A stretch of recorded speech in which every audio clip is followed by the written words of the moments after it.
45 46 اپنے اوریجنل نہیں لایا اور یہاں آپ کے سامنے کھڑے ہو کر کہا تھا کہ یہ ہے میرے پاس فارم، آج تک نہ ٹریبونل میں جمع کرائے، نہ آپ کو دیے، نہ آج تک الیکشن کمیشن میں لے کر آیا۔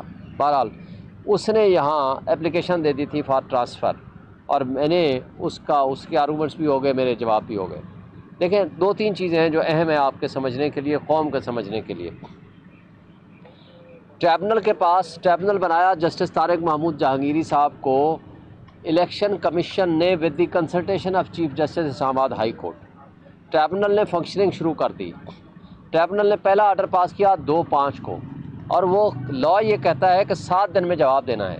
7 دن کی بجائے ان کو 18 دن دیے، تاکہ ان کو یہ نہ موقع ملے کہ جناب ہمیں پورا موقع نہیں ملا۔ 18 کو انہوں نے جواب نہیں دیا، فارم بھی نہیں لائے۔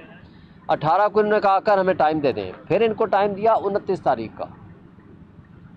اب 29 تاریخ کو جب یہ آئے تو انہوں نے کہا کہ جناب نہیں، 20 تاریخ کو پہلی دفعہ پیش ہوئے، 20/5 کو آ کر کے ٹائم لے لیا کہ جی ہم اگلی تاریخ پہ دیں گے۔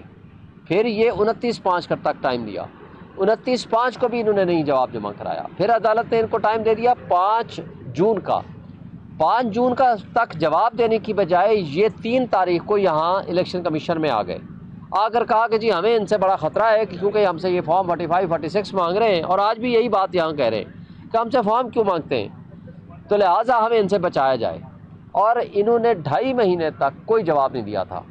2/7 کو بھی لگا، پھر 8/7 کو بھی لگا، اور اس وقت تک انہوں نے کوئی جواب نہیں دیا تھا۔ اور یہاں کیا ہوا کہ 3 تاریخ کو انہوں نے اپلیکیشن دی، 4 کو الیکشن کمیشن نے اس کو نہ صرف نوٹس کر دیا بلکہ ساتھ ریکارڈ منگوا لیا تاکہ 5 کو کیس ہی نہ چلے، اور ریکارڈ منگوانے کا ان کے پاس کوئی حق حاصل نہیں ہے، ان کو قانون ان کو حق نہیں دیتا۔ بہرحال انہوں نے بعد میں 10 تاریخ کو یہ کیس ٹرانسفر کر دیا جسٹس ریٹائرڈ شکور پراچا کے پاس، اپنے ہینڈ پک جج کے پاس۔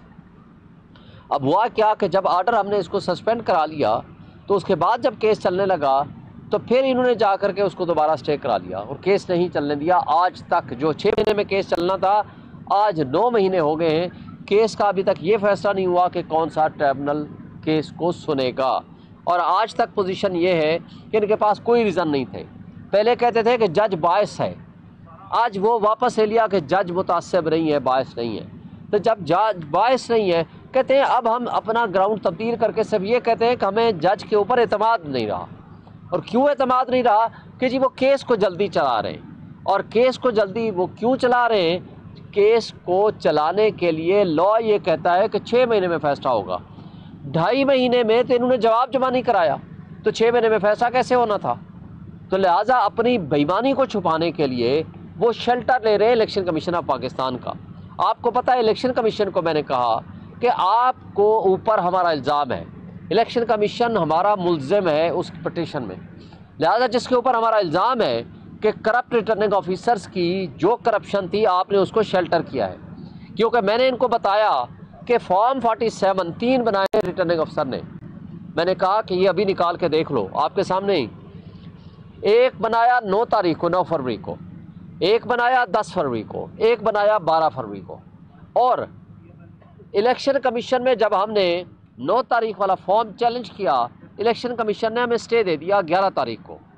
11 فروری کو کہا کہ کنسالیڈیشن پروسیس از سسپینڈڈ، یعنی ووٹوں کی گنتی، پروسیس کمپلیشن یہ بند کر دیں، روک دیں۔ اور ریٹرننگ افسر نے یہ لکھ کے دیا کہ process of consolidation is postponed in compliance of the order of the E C P. اب دونوں نے لکھ دیا، ہم مطمئن ہو کے گھر چلے گئے۔ گھنٹے بعد میں پتہ چلا کہ یہ کٹ پتلی طارق فضل وہاں بیٹھ کے ان کے ساتھ ریکارڈ ٹیمپر کر رہا ہے۔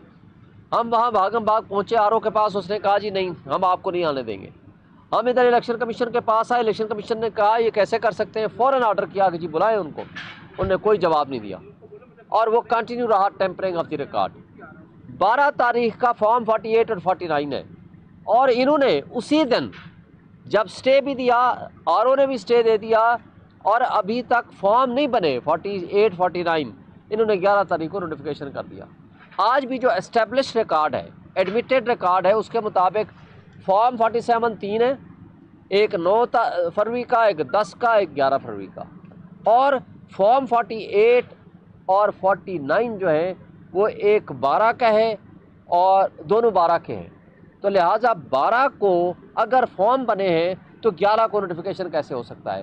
تو یہ وہ انلیگلٹی ہے جو پرووڈ ہے الیکشن کمیشن کے پاس۔ میں نے الیکشن کمیشن کو گزارش کی ہے، آپ تو اس میں کنفلکٹ آف انٹرسٹ ہے، آپ اپنی انلیگلٹی جو الیکشن کمیشن اس کے اوپر بیٹھا ایڈجوڈیکیشن کر رہا ہے، فیصلہ دے گا، آپ اس کو ایوائڈ کرنے کے لیے ٹرانسفر کر رہا ہے، اور آپ ان کو فیور کر رہے ہیں طارق فضل کو کہ آپ کیسے ٹرانسفر کر سکتے ہیں۔ بہرحال میرے آرگومنٹس مکمل ہو گئے۔ ایک دو چیزیں میں اور آپ کو ایڈ کروں گا۔ دیکھیں اس وقت جو قاضی فائزہ صاحب اللہ کرے چلے جائیں، جس کا زیادہ امکان ہے، آج انڈیکیشن ہو گئی ہے، اور باقی تاریخ فیصلہ کرے گی وہ کتنے کیسے جج تھے اور کتنے سیاہ ترین فیصلے انہوں نے دیے۔ 63A کی جو انہوں نے تشریح کر دی ہے، مجھے بتائیں اس کے ثمرات آج تک ہمارے سامنے آ رہے ہیں۔ جو آج ثمرات آ رہے ہیں، کن کن کو اٹھایا گیا؟ رات اختر مینگل کے گھر پہ چھاپہ مارا، لاجز پہ، فلیٹ پہ، اس کے ایک سینیٹر کو اٹھا لیا گیا جو ڈائلسس پہ تھے ہسپتال سے، دوسرے سینیٹر کے اوپر پریشر ہے اور ابھی تک ان کا کوئی پتہ نہیں کیا ہوگا، اور اس کے ساتھ رات شاہ محمود قریشی کی بہو اور زین قریشی جو ہمارا MNA ہے اس کی بیگم، ان کو اغوا کر لیا گیا 4 گھنٹے کے لیے۔ اسی طرح ہمارے ایک MNA مقداد خان کو اغوا کر لیا گیا۔ ہمارے جو بلوچستان چیپٹر کے جو صدر ہے داؤد شاہ، وہ پہلے اغوا ہوئے اور اب گرفتار ہیں، دونوں چیزیں، کبھی اغوا ہو جاتے ہیں کبھی گرفتار ان کو کر لیا گیا۔ اسی طرح چودھری امتیاز جس کا سگا بھائی حاجی امتیاز MNA ہے، یہاں F74 میں اس کے گھر پہ چھاپہ مارا، اس کے ملازمین کو استریوں سے چلایا، ان پہ تشدد کیا، ان کی بیگم کے ساتھ ہراسمنٹ کی، اور انہوں نے اس کی اپلیکیشن تھانہ کوسار میں دے دی ہے۔ اور اس کے علاوہ ریاض فتیانیہ کے بیٹے جو کہ MP ہے، اس کو اٹھا لیا کہ جی اپنے باپ کو بلاؤ ہمیں ووٹ دے۔ ہمارا فوکل پرسن ہے انتظار پنجوتا عمران خان صاحب کا وکیل، اس کو اسلام آباد سے آج سے 8 دن پہلے اغوا کر لیا، جس کا ابھی کوئی پتہ نہیں ہے۔ تو میں سوال یہ کرتا ہوں چیف جسٹس قاضی فائزہ صاحب سے کہ اگر آپ نے آرٹیکل 63A کی تشریح وقت سے پہلے کرنی تھی اور اپنے لیے راہ ہموار اور متعین کرانی تھی کہ آپ کو تاکہ فیڈرل کورٹ کا چیف جسٹس بنا سکیں، تو پھر یہ جو کچھ ہو رہے ہیں ان کے اوپر بھی پھر سو موٹر نوٹس لے لیں۔ یعنی آپ کو سو موٹر نوٹس لینے کا اختیار تو ابھی تک موجود ہے نا، تو آپ لے کس طرح آئینی ترامیم کرنے جا رہے ہیں؟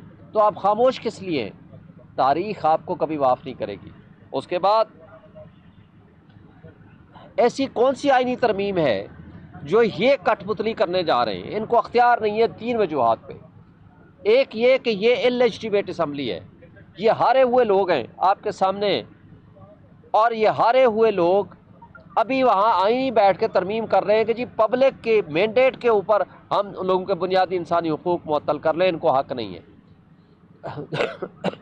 دوسری بات، نیشنل اسمبلی کی مخصوص نشستوں کا فیصلہ ابھی تک امپلیمنٹ نہیں ہوا، وہ الیکشن کمیشن اس کے اوپر بیٹھا ہوا ہے، تو لہٰذا نیشنل اسمبلی ابھی انکمپلیٹ ہے۔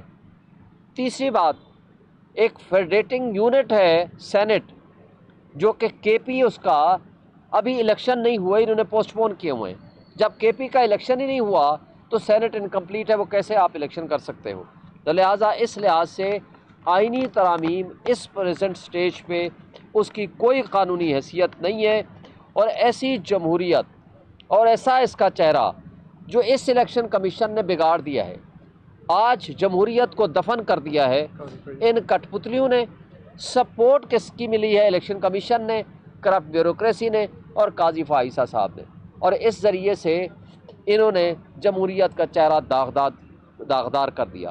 اور جو اس کے اندر قانون اور آئین کی وائلیشن جس طرح ہو رہی ہے وہ سب آپ کی آنکھوں کے سامنے ہے۔ اور آج جو پوزیشن ہے اس وقت، میں آپ کو کہنا چاہتا ہوں کہ قاضی فائزہ صاحب کے لیے ہے کہ قرآن مجید کے الفاظ ہیں وَتُعِزُّ مَن تَشَاءُ وَتُذِلُّ مَن تَشَاءُ بِیَدِکَ الْخَیْرُ إِنَّکَ عَلیٰ کُلِّ شَیْءٍ قدیر۔ آج جیل میں بیٹھنے والا ایک شخص عمران خان سب سے زیادہ باعزت ہے، اس لیے کہ پوری دنیا میں مسلمان اس کو اپنا ہیرو سمجھتے ہیں، اور بہت سارے پاکستانی اپنی جانیں ان کے لیے قربان کرنے کو تیار ہیں۔ اور ایک شخص جو سب سے زیادہ باعزت کرسی پہ بیٹھا ہے قاضی فائزہ صاحب، وہاں ایک عام آدمی ڈونٹس پہ کھڑے ہو کر بھی اس کو جو کہتا ہے وہ آپ کے سامنے ہے۔ لہٰذا عزت ذلت اللہ کے ہاتھ میں ہوتی ہے، کردار اس کا تعین اور فیصلے کرتے ہیں۔ اور اس کے بعد آخر میں سوال یہ کرتا ہوں کہ کیا چاہتی ہے یہ ہماری مقننہ سو کارڈ جو بیٹھی ہوئی ہے، یہ انتظامیہ یا مقتدرہ، اس ملک کو کہاں لے کے جانا چاہتی ہے؟ وہ کٹھ پتلی جو ڈاکہ زنی کے ذریعے وجود میں آنے والی جس کی حکومت ہے مریم نواز، جو کہ آج دہشت گرد بنی ہوئی ہے، بچوں کے اوپر ظلم کر رہی ہے، اور اس کا چہرہ آپ کے سامنے داغدار چہرہ سامنے آ چکا ہے، اور اس کے ساتھ وہ سندھ کا بھٹو، وہ سندھ کے جمہوری اپنے آپ کو کہنے والے، جس طرح سول سوسائٹی کے ساتھ خواتین کو اٹھایا، تشدد کیا، زیادتی کی، ان کو جیلوں میں بند کیا، یہ بدنما داغ ان کا ساری زندگی پیچھا کرے گا۔ نہ وہاں جمہوریت ہے، نہ پنجاب میں جمہوریت ہے۔ اس ملک میں جمہوریت دفن ہو چکی ہے، اس ملک میں بنیادی انسانی حقوق آپ کے معطل ہو چکے ہیں، اور اس وقت جو آئین میں لکھے ہوئے چند حقوق موجود بھی ہیں، وہ یہ انصاف کے نظام پہ حملہ آور ہو کے آئین کو ترمیم کر کے آپ کے، میرے اور سب کے حقوق واپس لینا چاہتے ہیں، جو کہ یہ ظلم ہے۔ ہم اس کے خلاف پوری طرح جہاد کریں گے۔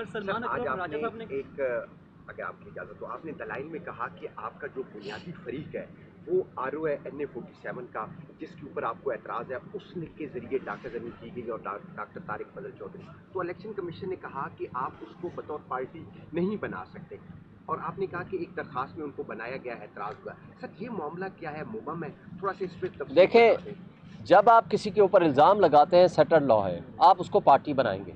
جس نے جرم کیا ہے طارق فضل اور RO نے، اور جو پروٹیکشن دی ہے الیکشن کمیشن نے، یہ تینوں پارٹیز ہیں، تو ان کو ہم نے پارٹیز بنایا ہوا ہے۔ انہوں نے اس میں جواب مانگ لیا۔ وہ اس حوالے سے کہہ رہے تھے کہ آپ پارٹی بناتے with the permission of the tribunal, تو ٹریبونل نے تو ان سے جواب مانگا ہے، تو لہٰذا جس کے اوپر الزام ہوتا ہے اس کو پارٹی بنانا مسٹ ہوتا ہے تاکہ ان کا جواب دیا جائے۔ یہ قانون اور آئین کے مطابق ہے۔ یہ اس سر ایک چیز بتا دیجیے گا، آپ کو جو اعتراض ہے وہ RO پہ ہے، اور آپ کے جو مخالفین ہیں وہ پریزائڈنگ افسر پہ کر رہے ہیں کہ اس نے الیکشن ایکٹ کو فالو نہیں کیا، تو اس میں آپ معاملہ کہاں جاتا نظر آتا ہے آپ کو؟ دوسرا یہ بتا دیجیے گا کہ کل سلمان اکرم راجہ صاحب نے یہ کہا ہے کہ ہمیں بینچ پر اعتراض نہیں ہے، ہمیں کورٹ پر اعتراض ہے، اور آج نون لیگ اور پیپلز پارٹی میں بھی بات بن چکی ہے، وہ آ چکے ہیں کہ ہم بینچ پر ہی جاتے ہیں، تو اب کیا معاملہ کہاں پر کنفلکٹ کہاں پہ رہتا ہے؟ دیکھیں، پہلی بات تو یہ ہے کہ یہ تو طے شدہ ہے کہ ہم نے کسی صورت آئینی عدالت کو تسلیم نہیں کرنا۔ بینچ کی اگر کوئی بات آتی ہے تو اس پہ ریزنیبل بات ہے، ہم اس پہ سوچ سکتے ہیں، اس پہ ہم ڈسکس کریں گے۔ اگر بینچ پہ آ جائیں گے تو اس حوالے سے بات چیت ہو سکتی ہے، اس میں کوئی دوسری رائے نہیں ہے۔ تو اب لیکن بینچ کون سا ہوگا، 5 سینئر موسٹ 5 ججز ہوں گے یا 7 ججز ہوں گے، اس حد تک ہماری بات ہو سکتی ہے، اس میں کوئی دوسری رائے نہیں ہے، مطلب ہے کہ اس میں کوئی۔ اور جو آپ نے سوال کیا کہ پریزائڈنگ آفیسر نے غلط کیا، بھائی دیکھیں، پریزائڈنگ آفیسرز جب ووٹ پول ہوتا ہے، پریزائڈنگ آفیسرز کے آپ کے سامنے ہے کہ ہمیں نہ صرف یہ ہے کہ لیول پلینگ فیلڈ نہیں مل رہی تھی، ہم کوئی جلسہ جلوس نہیں کر سکتے تھے، جس طرح ہمارے ساتھ ٹریٹ کیا وہ سب آپ کے سامنے ہے، ہمیں انڈیپینڈنٹ کیا، ہم سے بلے کا نشان چھینا، چھوڑ دیں۔ پریزائڈنگ آفیسر نے وہاں ووٹ گنتی کی in the presence of all the contesting candidates یا ان کے پولنگ ایجنٹس کی موجودگی میں، ان سے دستخط کرا کے ان سب کو اپنا اپنا فارم 45 دیا، ہر ایک کے پاس ہے۔ اس پہ تو اعتراض کسی نے نہیں کیا، نہ طارق فضل نے کیا، نہ میں نے کیا، نہ کسی نے کیا، ساری پارٹیوں نے اس کے اوپر سائن کر کے دیے۔ لیکن رات کو جب انہوں نے 2 نمبری کی فراڈولنٹ قسم کے فارم 45 بنائے، جو کہ یہ کہتے ہیں کہ نہیں یہ پریزائڈنگ افسر نے ہمیں دیے ہیں، ان کے دستخط بھی نہیں، ان کے انگوٹھے بھی نہیں، جعلی بنا دیے، وہی تو ہم کہتے ہیں لے آؤ، آپ کے پاس جو فارم 45 ہیں وہ اوریجنل لے آؤ۔ وہ کیوں نہیں لاتے؟ وہ اس لیے نہیں لاتے کہ وہ فراڈ ہے، جب اس کا ویریفیکیشن ہوگا وہ جیل جائیں گے، وہ یہی اس لیے وہ نہیں لانا چاہتے۔ میرے کیس میں ایسا کیا، خواتین 2 صفحے تھے اس کے، ایک سائڈ پہ خواتین کے انگوٹھے لگا دیے 2 نمبر، ایک سائڈ پہ اسی پیج کے دوسری سائڈ پہ میل سائڈ کے سیکشن کے انگوٹھے اور نشان لگا دیے۔ جب انسان کوئی بےایمانی کرتا ہے، چوری کرتا ہے نا، کوئی نہ کوئی اپنا نشان وہ چھوڑ جاتا ہے، تو ہمارے پاس تو اتنی ایویڈنس ہیں ان کے خلاف، تو فارم 45 ہیں تو لے آؤ نا، ہم کب کہتے ہیں نہیں لاؤ، لائیں، پیش کریں، آج تک نہیں لائے، ہم نے تو پہلے دن پیش کر دیے نا، ہم نے پوری پبلک کو دے دیے، آپ کے میڈیا کو دے دیے، صحافیوں کو دے دیے، آپ کے پاس لے کر آیا تھا کہ جی یہ ہے میرے پاس، نہ آج تک عدالت میں دیے، نہ آج تک آپ کے کسی میڈیا پرسن کو دیے، وہی دوسری پارٹیوں کے بھیجے تحریک لبیک کے آپ کے سارے۔ اور پھر ایک بات اور دیکھیں، میرے ساتھ صرف میرے نہیں تھے، میرے ساتھ تحریک لبیک تھی، اس نے آگے اپنے فارم دے دیے، اس کے وہی ہیں جو میرے ہیں، ہمارے ساتھ مقابلے میں